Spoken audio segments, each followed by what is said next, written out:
जय श्री महाकाल। हर हर महादेव। दोस्तों, बहुत सारे लोग हैं जो अप्सरा सिद्धि के बारे में या अप्सरा सिद्धि कैसे करें इसके बारे में प्रश्न करते रहते हैं। हालांकि मैंने बहुत सारे वीडियोस डाले हुए हैं जिसमें मैंने अप्सरा सिद्धि और परी साधना करने के अलग अलग तरीके मैंने बताए हुए हैं।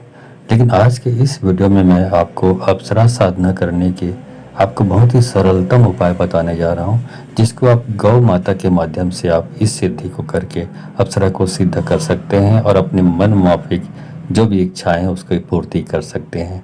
दोस्तों, अप्सरा साधना को सिद्ध कर लिया जाए तो ये ज़िंदगी भर आपका साथ देती है और आपके हर काम को सुलभ करती है, हर काम को आसान करती है।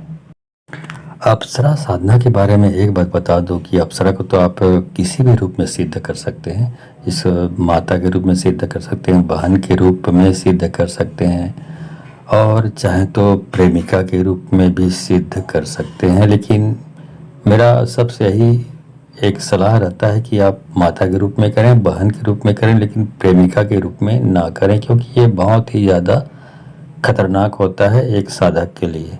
क्योंकि यदि हम प्रेमिका के रूप में सिद्ध करते हैं या पत्नी के रूप में सिद्ध करते हैं, तो यदि साधक इस तरीके से कर लेता है पत्नी के रूप में या प्रेमिका के रूप में, तो इससे ये होता है यदि साधक जो है यदि शादीशुदा है, विवाहित है, तो उसकी पत्नी की अकाल मौत हो सकती है और बहुत बुरी स्थिति हो सकती है, क्योंकि ये शक्तियाँ जो है अपने रहते किसी और को फिर सहन नहीं करती हैं। ठीक है।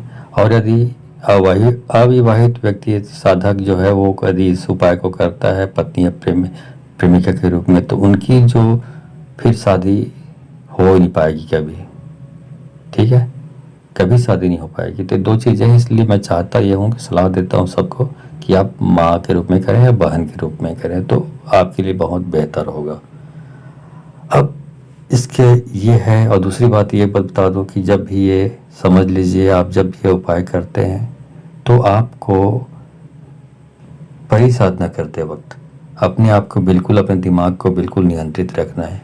किसी प्रकार की जोश या आतुरता या कहना चाहिए कि खामुकता नहीं आने देना चाहिए आप अपने मन के अंदर, तो आपके लिए अच्छा होगा। क्योंकि अधिकतर ये होता है कि साधना करते वक्त आदमी तो जितने दिन साधना की जाती है उतने दिन कर लेता है, लेकिन आखिरी क्षणों में, जब साधना के अंतिम क्षणों में जब अप्सरा उपस्थित हो जाती है, तो आदमी सब साधना करते वक्त अप्सरा जो है इतनी खूबसूरत, इतनी सौंदर्यवान होती है, इतनी आकर्षक होती है, इतनी दैदीप्यमान होती है कि व्यक्ति भाग जाता है और अपने मूल उद्देश्यों को भूल जाता है और उनमें एक कामुकता का संचार हो जाता है। उनका मस्तिष्क, मन में कामुकता का संचरण हो जाता है और उसका पूरा साधना जो है पूरा असफल हो जाता है।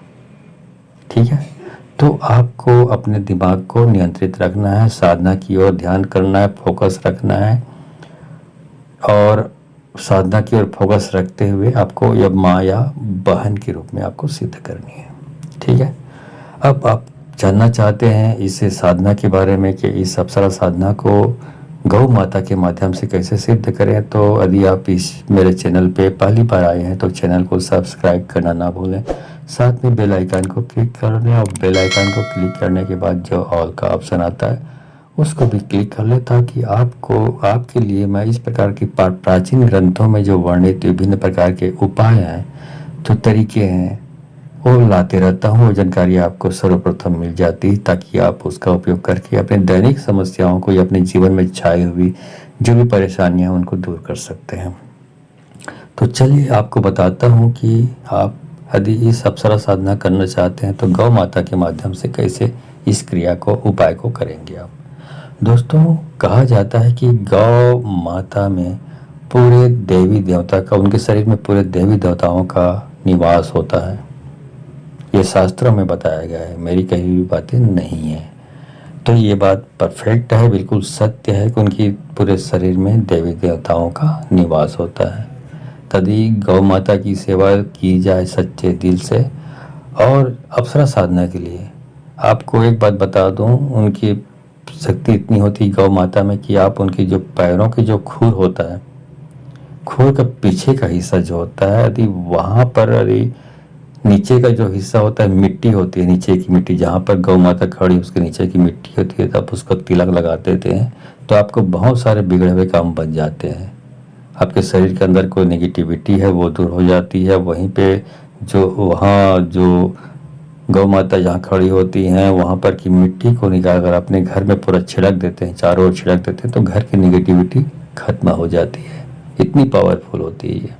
ठीक है दोस्तों, अब यहाँ पे उपाय मैं आपको ये अप्सरा साधना के लिए बताने जा रहा हूँ। इसके लिए आपको करना क्या है, आपको बाजार से बहुत अच्छा सुगंधित सा इत्र ले आना है।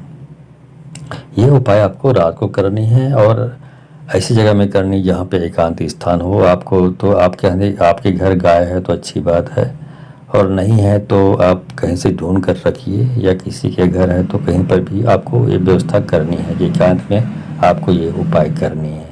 और गाय एक ही होना चाहिए, गाय को चेंज आज एक गाय कल दूसरा गाय, इस तरह के उपाय नहीं करने। एक ही गाय के ऊपर ये उपाय आपको करते रहना चाहिए और एक नियत समय में करना चाहिए। आप अपना चयन खुद कर लीजिए कि आपको किस समय करना है, पाबंदी नहीं है आपको। ठीक है, किस समय कर सकते हैं आपके ऊपर है वो, लेकिन अधिकतर ये रहता है कि रात को करना ही श्रेयस्कर रहता है। ठीक है, अब करना क्या है आपको, सबसे पहले आपको जो गौ माता की जो खूर है और खूर के जो पिछला हिस्सा है वहाँ पर आपको 21 दिन तक इत्र का छिड़काव करना है।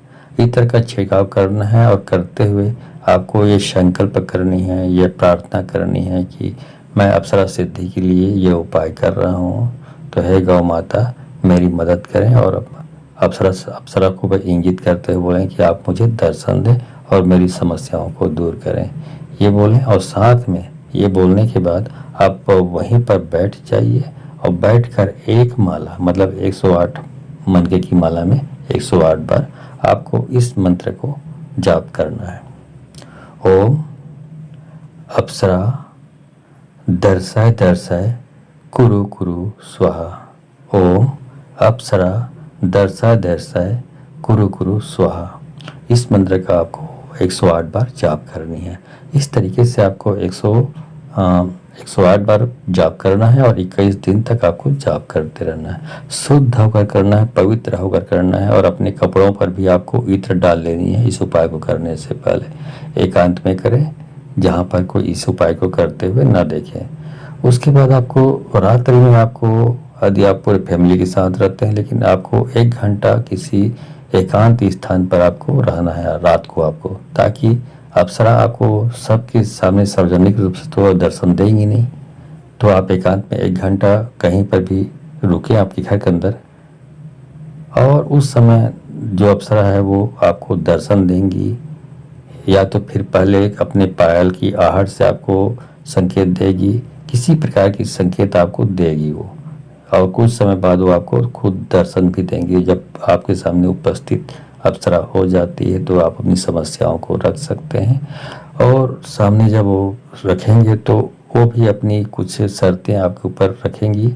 आपको अच्छा लगता हो आप कर सकते हैं, उन शर्तों को मान सकते हैं, आपके मानने लायक है तो उसको मान जाइएगा। तो अप्सरा आपकी साथ हो जाती है, और एक बार साथ हो जाती है तो फिर आजीवन आपके साथ रहती है, और आपके विभिन्न प्रकार की जो रुके हुए कार्य, आपकी जो परेशानियां हैं, जो भी समस्या, आर्थिक संबंधी जो समस्याएं हैं, पैसों की समस्याएं हैं, पैसों की परेशानियां हैं, कर्जे की समस्याएं, कर्जे में लद चुके हैं आप, उन सब समस्याओं को, या घर में कोई दोष आ चुका है, घर में कोई काले जादू का कोई प्रहार कर चुका है, सारी समस्या, ऐसी कोई समस्या नहीं, ऐसी कोई समस्या नहीं है जो परीस दूर ना कर सके। आपकी हर समस्याओं को एक माता या बहन के रूप में आप सिद्ध करते हैं तो आपकी हर समस्याओं को अप्सरा अपने ऊपर ले लेती है और आपकी सारी परेशानियों को हटाने लगती है। जैसे हम आगे बढ़ते जाते हैं तो भगवान हमारे आगे से जो कंटक हैं, कांटे हैं, उसको हटा देता है, उसी प्रकार ये अप्सरा आपके जीवन में आगे आने वाली परेशानियों को हटाते जाती है और आप निष्कंटक रूप से आप आज आगे बढ़ते जाते हैं। आपकी जीवन खुशहाली से भर जाता है और धन संपन्नता से भी भर जाता है। आर्थिक समस्या आप पर हावी नहीं होती, आर्थिक परेशानियां आपके ऊपर आती ही नहीं इस अप्सरा साधना को सिद्ध कर लेने के बाद। ठीक है दोस्तों, तो ये है जानकारी आपके लिए, मैंने अप्सरा साधना के लिए बताया है। यदि ये जानकारी अच्छी लगी हो तो इस जानकारी को अधिक से अधिक लोगों को शेयर करें, ताकि अधिक से अधिक लोग इस जानकारी को ज्ञान प्राप्त करके इसका लाभ उठा सके और इस अप्सरा साधना को सिद्ध करके अपना और अपने आसपास के लोगों का, अपने दोस्तों, यारों, नाते, रिश्तेदारों और समाज का भला कर सके। ठीक है, तो आज के लिए बस इतना ही। मिलता हूँ अगले वीडियो में, तब तक के लिए धन्यवाद। और कोई कमेंट में कोई डाउट आपको होता हो तो आप कमेंट में डिस्क्रिप्शन में जाकर वहाँ पर देख सकते हैं। कांटेक्ट करने के लिए जो बातें शर्तें बताई गई उसका पालन करते हैं तो आप मेरे से कांटेक्ट भी कर सकते हैं। और साथ ही आपको कोई डाउट हो, आपको आपके मन में कोई शंका हो तो आप कमेंट में भी आप बता सकते हैं, आपको जवाब जरूर मिलेगा। ठीक है, तो आज के लिए बस इतना ही। धन्यवाद। हर हर महादेव। जय श्री महाकाल।